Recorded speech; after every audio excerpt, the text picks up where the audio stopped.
আসন্ন ডেঙ্গু মৌসুমকে সামনে রেখে এবার মাঠ পর্যায়ে কঠোর আইনি ব্যবস্থা নেয়ার ঘোষণা দিয়েছে সরকার।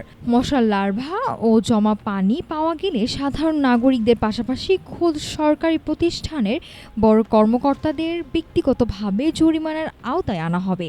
আজ শনিবার সকালে রাজধানীতে ৩ মাসের বিশেষ ডেঙ্গু বিরোধী অভিযানের উদ্বোধনী অনুষ্ঠানে এই হুঁশিয়ারি দেন স্বাস্থ্যমন্ত্রী সরদার মোহাম্মদ শাফকাত হোসেন। বর্ষা মৌসুমের শুরুতেই ডেঙ্গুর ভয়াবহতা রুখতে এবার কোমর বেঁধে মাঠে নেমেছে প্রশাসন। তবে এবারের অভিযানের সবচেয়ে বড় চমক, আইনের মুখোমুখি হতে যাচ্ছেন খোদ সরকারি আমলারাও। ধানমন্ডির রবীন্দ্র সরোবরে ৩ মাস ব্যাপী বিশেষ মশক নিধন অভিযানের ঘোষণা দিয়ে স্বাস্থ্য ও পরিবার কল্যাণ মন্ত্রী স্পষ্ট জানিয়েছেন, এডিসের বংশবৃদ্ধির জন্য দায়ী কোনো সরকারি দপ্তর হলে তার খেসারত দিতে হবে সেই প্রতিষ্ঠানের শীর্ষ বা বড় কর্মকর্তাকে।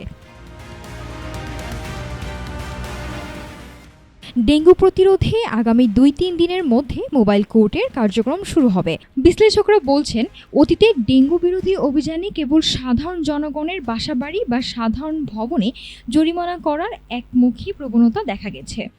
কিন্তু এবার সরকারি অফিসগুলোকেও সমান জবাবদিহির আওতায় আনায় তা ইতিবাচক প্রভাব ফেলবে।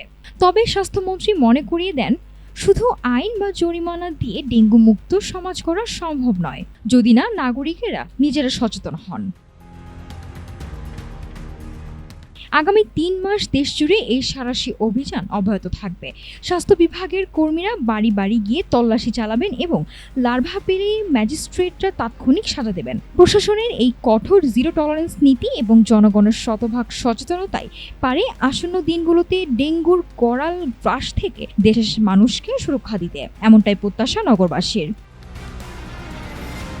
নাফিসা সামিয়া, ঢাকা টুডে।